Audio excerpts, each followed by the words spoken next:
जेजूनु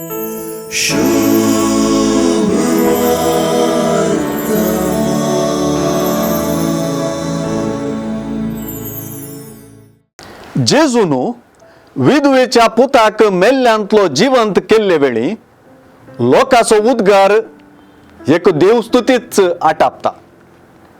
सुवार्थेकारच सांगता तशें अचर्य पळयल्ल्या लोकान व्हडी एक प्रवादी आमचे मदें उठला, देव आपले परजेची भेट करूंक आयला म्हणून देवाची स्तुती केली. पयलेंच विधव आसले आनी आतां तरणाटा पुताच्याय मरणान संपूर्ण एकसुरी जाल्ले ते स्त्रियेक पळयल्ल्या जेजूचें काळीज कनवळायेन भरलें म्हणली उतरां आज सुवार्थेचें केंद्रच म्हणयेत. ते विधवेची परिस्थिती पळोवन जेजून सुरसुरचें सुवार्ता दामून सांगचे मुखांतर जेजूच्या मिसांवाचो जिनोसूय दामून सांगता.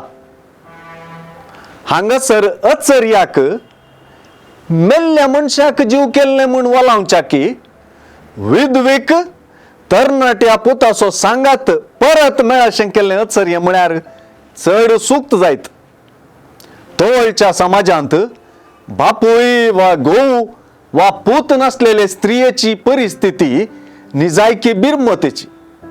जेजू हे परिस्थितीक सुक्तपणी स्पंदन करता आनी तिका खरी बुजावन आनी आदार फावो करता.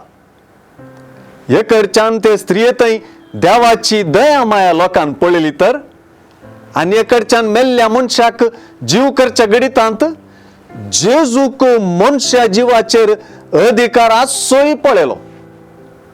देवाक मात्र सीमित आसची सकत जेजू थंय देखलेलो लोक देव स्तुती करता. जेजू थंय दैवीक हुस्को वा दैवीक काकुळत आनी दैवीक सकत दोन्ही उगडापी जाल्ली आमकां बगूंक मेळटात.